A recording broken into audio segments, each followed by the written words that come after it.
Private कर्मचारियों की सामाजिक सुरक्षा के लिए वर्ष 1952 में एम्प्लॉय प्रोविडेंट फंड का कानून बनाया गया था।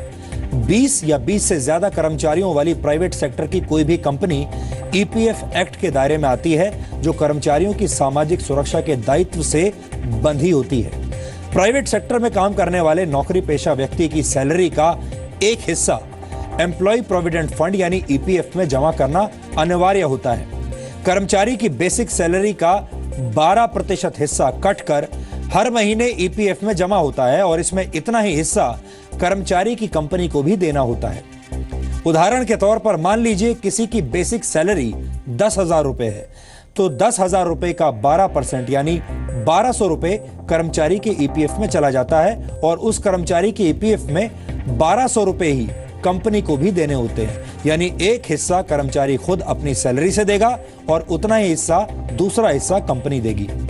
ईपीएफ में जमा रकम पर सरकार 8.75% का ब्याज देती है, 8.75% का इंटरेस्ट देती है, लेकिन इस रकम का इस्तेमाल भी सरकार करती है।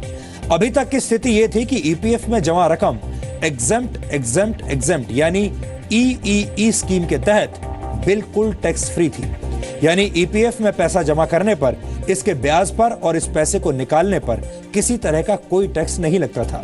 लेकिन इस बजट में हमारे देश के वित्त मंत्री ने 1 अप्रैल 2016 के बाद ईपीएफ में जमा की गई रकम के 60% हिस्से पर टैक्स लगाने का फैसला किया है।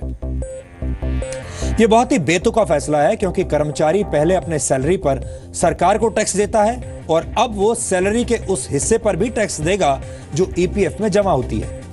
कल से इस मामले में सरकार ने कई बार यू टर्न भी लिए हैं। सरकार की तरफ से कई स्तरों पर सफाई आ रही है, इसके बारे में भी आज हम आपको बताएंगे। लेकिन सबसे पहले सुनिए वित्त मंत्री अरुण जेटली ने कल संसद में अपने बजट भाषण के दौरान इस बारे में क्या कहा था। Pension schemes offer financial protection to senior citizens.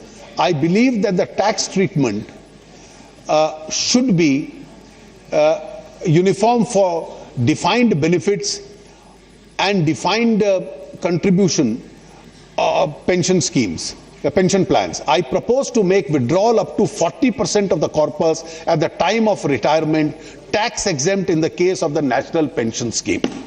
In case of superannuation funds and recognized provident funds, including EPF, and the same norm of 40% of the corpus to be tax-free will apply in respects of corpus created out of contribution made after 1/4/2017. Further, the annuity fund which goes to the legal heir after the death of the pensioner will not be taxable in all three cases.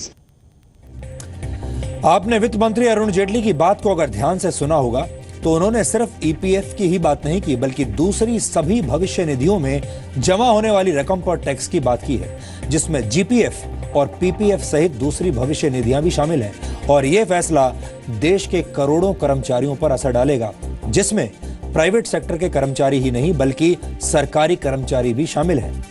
अब हैरान करने वाली बात यह भी है कि यह फैसला बजट में शब्दों का इंद्रजाल फेंक कर लिया गया।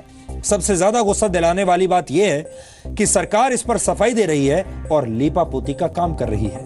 वित्त मंत्री अरुण जेटली ने बजट भाषण में शब्दों तो जैसा कि साथियों आप सभी को पता है कि ईपीएस पेंशन में अभी तक कोई भी बढ़ोतरी नहीं हुई है और लगातार अशोक रावत जी की तरफ से कई प्रयास किए जा चुके हैं और जल्द ही अशोक रावत जी एक बड़ा प्रयास कर सकते हैं ईपीएस पेंशन की बढ़ोतरी को लेकर। जी हां, आप सभी को बहुत ही जल्द ईपीएस पेंशन में बढ़ोतरी हो सकती है। तो कमेंट में आप ज़रूर बताइए कि आप किस राज्य से इस वीडियो को देख रहे हैं और इस वक्त आपको कितनी ईपीएस पेंशन का लाभ मिल रहा है, और अपना नाम लिखना ना भूलें कमेंट में। जल्द ही आप सभी को भारत सरकार के द्वारा घोषणा करके बताया जा सकता है कि आप सबकी ईपीएस पेंशन राशि में बढ़ोतरी हो सकती है। जी हां, संभावनाएं निकल कर आ रही हैं कि सरकार जल्द ही सभी ईपीएफओ भाई बहनों की पेंशन को लेकर कोई बड़ा कदम उठा सकती है और लगातार उन्हें जो कई वर्षों से समस्याएं हो रही हैं पेंशन को लेकर, उन पेंशनों के ऊपर जल्द ही विचार किया जा सकता है और जल्द ही आप सभी को आपका हक